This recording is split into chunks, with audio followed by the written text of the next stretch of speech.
Good evening, class. My name is Jean Chalas. Today we'll be working on improving our pronunciation, specifically with a review on Mr. Hans Gruber pronunciation workshop. The reason we need to take a look at this is because when speaking in English, we have accents because speakers of a different tongue as our main language, when we're speaking in English, we tend to carry over the patterns and rules from our modern tongue into speaking in English, so we actually pronounce the words as if it was in the other language. The most important factor to improve on this situation is being aware of the mistakes we make, and therefore, while practicing, we can work on correcting the situation. Some important concepts before we go ahead. We must remember what voicing is, which refers to the presence or absence of vibration in the vocal cords when articulating the words. We must keep in mind that all vocals or vowel sounds are voiced, while consonant sounds, not all of them are. An important concept also to keep in mind is paired consonants. Those are the ones that are produced in the same place in the mouth and with the tongue in the same position, meaning they are articulated in the same manner and place, the only difference being at the voicing level, in which case one is voiceless and the other is voiced. As examples of this, we have P and B, and the phonemes they represent, and B. We will start taking a close look at the phonemes R and W. For R, which is voiced alveolar approximate sound, our mouth and lips must come tightly forward and our tongue moves back, as in rock, rose, rally. For the W, which represents the W sound, a voiced velar approximant, the mouth also comes forward, and then we open and close our lips like wa. For example, the words what, why, what's. Next, we have the Q sound, which is made with a K sound, which is a voiceless velar stop sound, k, put together with a W sound, as in quiet or question. Next, we have S and Z, represented by the letters S and Z, which are both alveolar fricative sounds, and they are both made with air going through the front teeth. As paired consonants, the S represents the voiceless sounds and the Z represents the voiced sound. We have three rules for proper pronunciation of these sounds, and if the last sound in a word is unvoiced and you're adding an S to make it plural, the S stays unvoiced too. Example, cup tense changes to cups. If a word ends with S, Z, SH, CH, D, or G, which represent the sounds S, S, Sh, Ch, D, and G, we just add Z, is, to the end of the word to make it plural, as page, pages, or bus, buses. If a word ends in a vowel sound, we just add Z to the end to make it plural. Next up, we have the th sound in both its voiced and voiceless variants, th and th, and th, which is a labiodental fricative sound. As its name suggests, it is produced by the friction of air coming out between the teeth, and with the tip actually trying to stick the tongue out between and biting down as th. Examples of these sounds are the, wrath, this, thunder. We have a case called a blend between the th and the r sound, in which the strongest sound of the two is the r sound, as in throw or thrill. A blend is a case in which two consonant sounds are combined. An exception to this case is thus of some words that are pronounced with a normal T, even though they are spelled with a th, as in Thomas, Teresa, or Thames. The next pair is T and D, representing the phonemes T and D. They are produced with the mouth slightly open and the tongue pushing the back part of the upper teeth, then releasing the air. An important rule to remember is that if the T falls in between two vowel sounds, in American English, the T is replaced by a D sound. Where we would have butter in a British dialect, we have butter in the American way. F and V, labiodental fricative sounds, are produced with the upper teeth sort of biting down on the lower lip while allowing the air to pass through, producing the sound with audible friction. F is voiceless while V isn't, so they are produced, as we say, touching the lower lip and the upper teeth. Examples of these words will be leaf versus leave, fine versus vine. Notice that when we add voicing to the F sound, it turns into V, fine, vine. An exception to this rule is the word of, which is pronounced with voicing as if it was written with a V, of. Next up, we have sh and j sounds, alveolar fricative ones. To make them, we must bring our lips forward and keep them open. Then leave the teeth slightly apart to pronounce words as she, sugar, shoe, shadow. Some words, though, are written with an S and pronounced with SH, as sugar, sure, while other words that are written with CH are pronounced sh, as in chef or Chicago.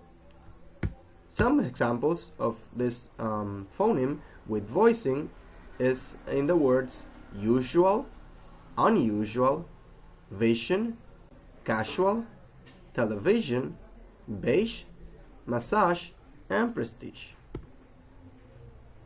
The L sound, which is a voiced alveolar lateral approximant sound, to produce it requires that our mouth is wide open and the jaw stays down, not moving after we open our mouth, with the tongue rising up and pushing behind the top teeth, then dropping and relaxing the tongue to make the sound, as in labor, long, low, London.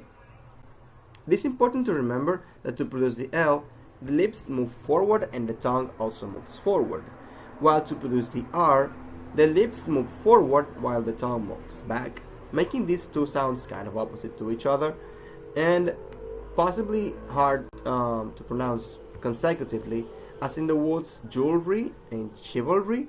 We must be careful in the transition so we don't actually repeat the same sound twice.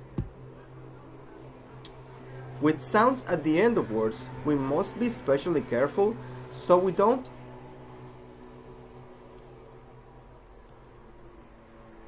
end up chopping off words and modifying their meaning, which is called clipping off. It happens especially with the sounds with ending in B, D, P, and T. Common examples of this are Joe instead of Job, or shave, instead of shave, which could be mistaken for any of shade, shake, shame, as all four of these words start the same way but are pronounced differently at the end.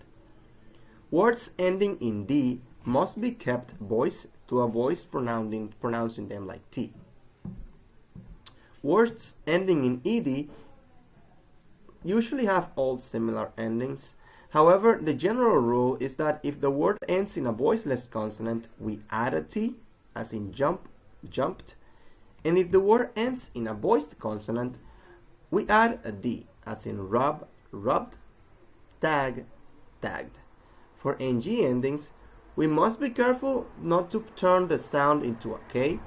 The sound that should be coming out of our mouths is our vocal tract in this case, is a nasal N, as in ring or walking. To voice the ch sound, which is a voiceless alveolar fricative, and the voiced palatal approximant. We will be taking a close look at some examples. For CH, it is made by combining the t and sh sounds, which results in a non-voiced sound. We have examples of this in the words church, chase, chalk. If we add voicing, CH becomes J. For example, judge, jungle, Japan, genetic, German, H. With voicing, J. We must avoid making J, J voiceless, which is a very common mistake. When the H sound is at the beginning of a word, it is pronounced with a strong loud airstream, as in hand, hope, honey, hole. We must make sure that the stream of air is kept slightly violent, let's put it that way, so we don't mispronounce the word and say and instead of hand. An example for practice is old versus hold. Now we go on to vowels. The vowel sounds in English, even though they are represented with the letter A, E, O, U, they actually represent about 15 different sounds that tend to be quite troublesome for most speakers of foreign languages. Vowel sounds are made by slightly changing the size, shape, and tension of the muscles in the mouth, tongue, and lips. An important note, we will be dividing them between front and back vowels, keeping in mind that the part of the tongue that rises is what determines if the vowel is front or back. We'll start with front vowels, illustrated with letters for easier comprehension, shown in high to low order. We have E as in heat, we have E as in hit, A as in hate, E as in H, and A as in hat. Some examples for an exercise could be lead, led, reach, rich, beach, betch, leap, lip. Now onto the back vowels. We have the sound oo as in boot, choose, lose, oo as in book, foot, cook, o as in boat, o as in bot, and o as in all. O and A are two special sounds that we must make sure that we pronounce properly. To make the American O sound, we must think of it as having a hidden W, which would appear at the end of the pronunciation of the vowel. So instead of saying open, we must say open. Instead of bold, we must say bold.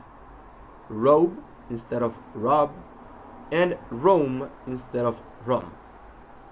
Mispronouncing words such as woke will make it sound as if we're trying to say walk. Woke, walk. Two different words, but mispronounced may be confused with each other. As well as the case want, if mispronounced, can sound want. A good drill to correct, for example, in the word woke, we can take this expression we make when we're surprised, whoa, and add a K sound to the end, woke. The American A sound, on the other hand, is produced with a combination of two vowels. It starts with A, and then we glide up to an E. Unlike the E in egg, the American A sound is pronounced H, aid, able, chain. The sounds oo, and e. The oo sounds, as in move, are pronounced with lips brought tightly forward. This is very important to remember so we don't end up pronouncing a different vowel. We have examples as in blue, booth, news, juice, loosen, choose, room. Now some words are spelled with oo but are actually pronounced with o. The difference is important as these words are pronounced completely different. For example, we don't say food, we say foot. Took is incorrect, we say took. Shook and good are both proper pronunciations. The mistake people tend to make is shook or good, which are both long sounds expressing a different vowel. The e sounds, as in egg, are made with the front of the tongue low, as in get, next, entrance, lettuce, wrench. The a, as in hat, must be pronounced with a wide open mouth, as in bad, fax, back, tack. If we don't open our mouths properly, we will not be pronouncing the sound well, and we are opening ourselves to being misunderstood. Out, as in out or down, is made by combining a, as in hat, and closing it with a W sound. Downtown, now, house, ouch, south. A case to observe is our versus our. These two words tend to be confused when speakers of a foreign language use them because some of them actually tend to pronounce them the same way and they are completely different sounds. Our, our. Now, an exception, some words are spelled with an O but are actually pronounced with A, as in hot, stop, not, follow, product. A good way of exercising our pronunciation is tongue twisters, which are a great tool for practicing since they can be quite complicated due to the sequence of different sounds, usually the combinations of consonants and vowel sounds. An example of them would be Fuzzy Wuzzy was a bear. Fuzzy Wuzzy had no hair. Fuzzy Wuzzy wasn't very fuzzy, was he? Vincent vowed vengeance very viciously. She sells by the seashore. The cells she sells are seashells, I'm sure. So if she sells on the seashore, then I'm sure she sells seashore shells. Phrase reduction and intonation. Phrase reduction is the act of combining or squeezing parts of a sentence into easier to pronounce segments, which is a very common practice in the English dialect. For example, going to try changes into gonna try, want to eat changes into wanna eat, have to start changes into have to start. On the other hand, intonation is the rhythm at which a language is spoken. In English, the pattern is that phrases start progressively going up, then end up falling down. We must avoid the flat or monotone intonation as we normally have in other languages, as in English, not intonating properly will definitely lead us to not being understood. And in English, words carrying the highest informational value are given more emphasis, increased loudness, a higher pitch, and sometimes even a longer duration. An example of this would be, have you ever tried one of Diane's donuts? They're so delicious. I have eaten many kinds of donuts from all over the country. However, I've never tasted anything quite like donuts made by Diane. When asking questions, though, we must make sure that the voice goes up at the end, so the other person perceives that we're actually asking a question. Are you sleeping? What are you doing? Is this the book you were supposed to bring? Now, as for syllable stress, we know that in words that have more than one syllable, there is always one of them that carries the more stress. For example, in most two-syllable words, it's usually the front syllable the one that carries the most stress in English, as in second, father, uncle. And last, we have 10 keys or most important actions that we must keep in mind to improve our English pronunciation. First, we must practice and listen as much as we can with native speakers. We must make sure that we don't clip off the ending of words. We must make a list of the frequently used words and ask native speakers to pronounce them for us and try to record ourselves trying to pronounce them. We must make sure that we open our mouths properly when speaking English. We should not be afraid of speaking. We must practice for 10 to 15 minutes aloud a day. We must record our own voice and try to pick up our own mistakes, so we work on correct them, being conscious of which ones they are and when they happen. We must watch the mouth movements of native speakers and try to imitate them, as well as their intonation and rhythm. We should buy books, both in audio and solid format, so we can both listen and read them at the same time, which also will allow us to record ourselves later pronouncing the book sentences, and then we can compare them to what the native speaker would do. And the last part of it, we must be patient. Learning a different language will not come immediately, and eliminating our accents is something that is also not going to happen very quickly. And that will be all for today. We will be taking deeper look on the different cases later on.